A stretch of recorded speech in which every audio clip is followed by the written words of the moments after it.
7月1日、安倍内閣が集団的自衛権行使容認の閣議決定を行ってから1ヶ月が経ちました。日本の若者が戦争に動員される日が差し迫っている状況で、今日、一音全校の開会を迎えました。私たちに求められることは何か、それははっきり戦争に参加することを拒否することです。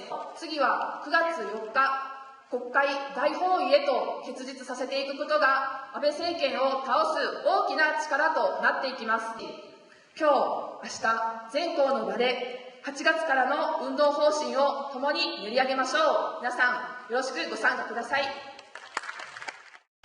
決議案を提案します。お手元の資料をご覧ください。バイバイ安倍政権、世界に築こう平和と人間の尊厳を2014全校員大阪決議案。7月1日、安倍内閣は集団的自衛権の行使イコール戦争を容認する閣議決定を決定。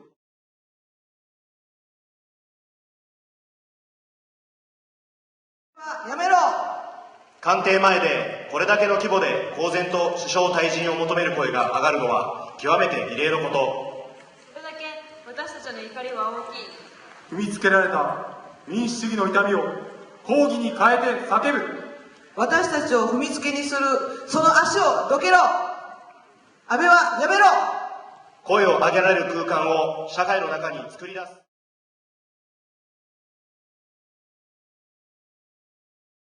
Good afternoon. I want to first thank you all for giving me the opportunity to come here and share my story. As said before, my name is Rebecca Lampman and I am a veteran. I was medically retired in February of this year after 7.5 years of service. My time in the Army was life-changing to say the least. I enlisted in June of 2006, eager to serve. In my mind at the time, I was doing a service to my country by volunteering in a time of war. While in boot camp, I took to the military life with ease and quickly decided to make a career out of it. I went on my first deployment to Iraq in 2008. As a broadcast journalist, I went on many missions and convoys. I was involved in some close calls and small arms fire while out on patrol. I started to develop sleep issues and was on edge a lot. At the time, I had no idea I was having the beginning stages of post-traumatic stress disorder. I was also suffering from survivor's guilt. I knew some of the soldiers who had died, and one of them was a close friend at only 19. It showed me the reality of our involvement, and it made me wonder why it had been them instead of me. When I returned, I was so disillusioned about the war that I volunteered to waive my dwell time after being home for 6 months so I could go back again in February of 2010. This deployment, I was up at the U.S. headquarters in Baghdad. All the while, I heard soldiers outside of missions make fun of the Iraqis and how they would never survive without us. Finally, I began to see the war for what it really was. When I returned home, my symptoms increased, and I turned to alcohol. I continued to have insomnia and had trouble driving because I would get panic attacks or have flashbacks from the war. I finally sought help in September of 2011 after my alcohol abuse had reached a dangerous high and caused me to get in a car accident. After the accident, I was removed from my office and put on a permanent detail that consisted of mowing grass, picking up trash, and pulling weeds. My bottom came on December 8th, 2011. Later that night, I was in my room alone and drinking heavily. Right away, my friend informed my commander, and I was sent to a behavioral center for a week for suicide ideations. I testified for the project and gave me my first real sense of what it was like to go from being a victim to being a survivor. It was the best feeling in the world. They also completely believed me and were behind me 100%, and that really helped me find my self-worth again. This past February, I was finally medically discharged from the Army. My blinders have come off, and I can no longer sit back without doing something to help contribute to a movement for peace and social justice. I support all of you in the work you are doing here, and my hope is to carry your passion for justice back with me to my home and spark the same passion there. Arigato. 안녕하십니까. 저는 한국의 평화운동단체인 전쟁없는 세상의 길수라고 합니다. 전쟁없는 세상은 2003년 만들어진 단체로 한국에서 병역거부권을 인정받기 위해서 싸우고 있고 비폭력 직접행동 트레이닝을 통해서 더 효과적인 운동 방식을 고민하고 있습니다. 그리고 저는 병역거부자입니다. 2011년 11월에 입영 통지서를 받았지만 입대하지 않았고 1년 6개월형을 받고 감옥에 수감되었습니다. 한국에서는 징병제가 실시된 1950년 이래 1만 7천여 명의 병역 거부자가 있었고 지금도 매년 500여 명의 젊은이들이 감옥으로 가고 있습니다. 또한 한국 군대는 2003년 일어난 이라크 전쟁에 파병을 하였습니다. 그리고 베트남 전쟁에서도 미국의 용병으로 싸웠습니다. 전쟁 중 일어난 민간인 학살에 대해서 침묵하고 있고 1980년 공수부대가 전라도 광주에 투입되어 시민을 학살했음에도 불구하고 지금까지도 군은 책임을 회피하고 있습니다. 다시 또 시민을 향해서 총을 겨누지 않을 것이라고 어떻게 장담할 수 있겠습니까? 이런 이유로 저는 군대를 가지 않았습니다. 지금 일본의 아베 정권은 집단 자위권을 허용하고 징병제마저 추진하려는 움직임을 보이고 있습니다. 따라서 한국과 일본의 시민들은 아베 정권의 집단적 자위권 행사와 재무장 움직임에 대해서 한국의 징병제와 병역 거부 운동에 대해서 더 긴밀하게 공동 행동을 취해야 할 것입니다.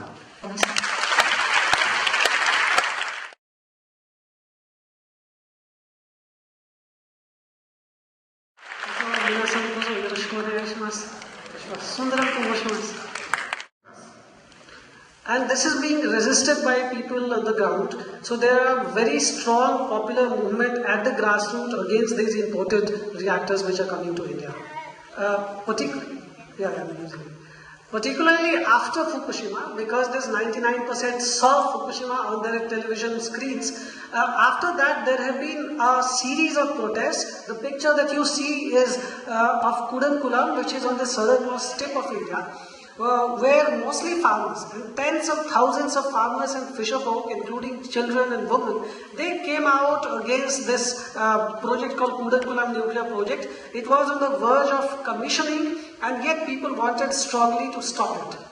We had very strong protests in India, all over the country, when your Prime Minister Shinzo Abe visited New Delhi for a Republic Day ceremony. We had these posters which said, Mr. Abe, you are most welcome to India, but nukes are not.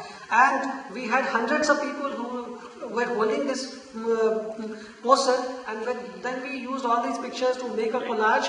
And there were protests by farmers, by citizens group in Delhi, Mumbai, Jaitapur, Kudankulam, Bangalore, Kolkata, Hyderabad, and so many other places. And we have been opposed to this nuclear agreement. Fukunaga Sensei also told you, because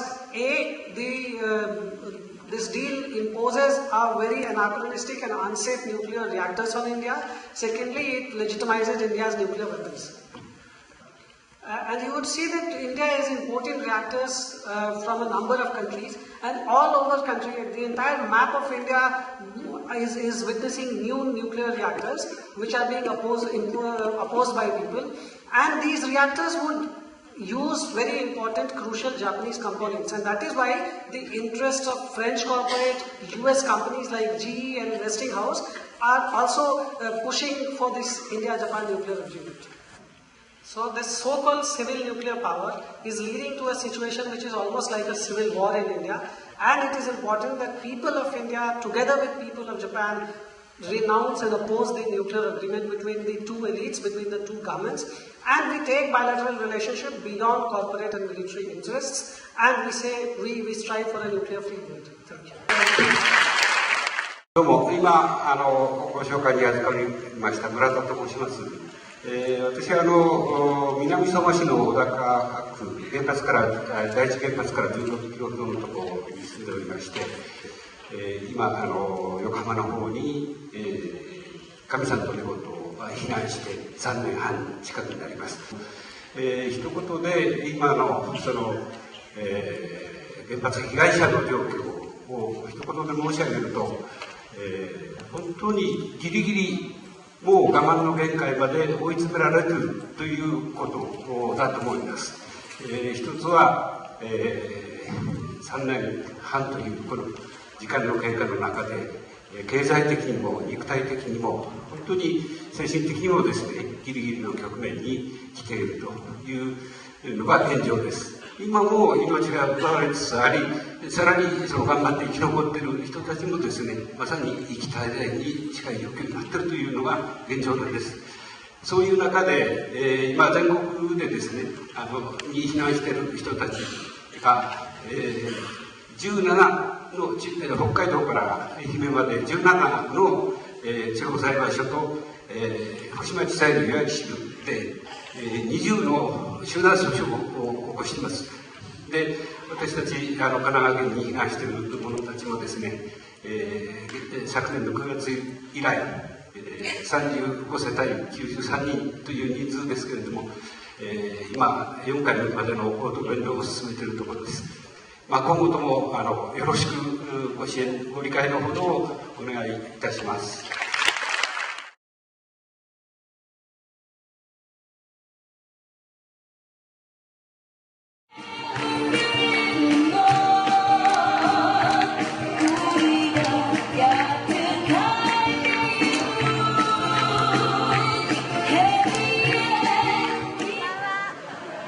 笑っている友に続き、この徹子の部屋にも出演できて大変光栄です。すべてを決定するんです。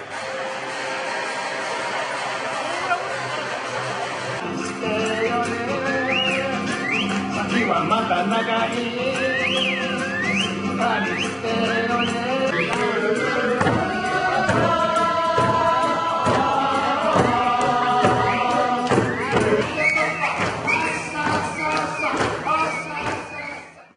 我々自身にとっても多くの人が団結して、結集して、取り組むならば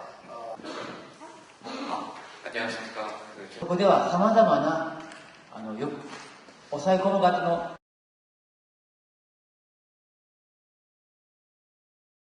皆さんこんにちは。ただいま署名の報告がありました。100万人を目指しておりますので、これからなお一層皆さんにご協力をお願い申し上げたいと思います。日本の原発は安全だと、世界一厳しい基準だと、だからもう福島の事故は終わったということの、私たちは原発事故で私たちですね、非難しています。さらにまた情報操作によって私たちは隠されようとしていると、そういう現実を今見ました。これはならんと、隠されてたまるかと、やっぱり声を出さないといけないと思います。これからも声を出すためにぜひ皆さんのご協力、そして拡散をして早い時期に100万人の達成をお願い申し上げたいと思います。よろしくお願いします。安倍打倒の意見を言える場を作っていこう。8月23日銀座でもプロジェクトの三浦です。私は普段はの、9月4日の、東京での国会。ありがとうございました。先ほどですね、カンパをいただいたんですが、総額15万。いざ歌わんかな踊らんかな、天候名物安倍晋三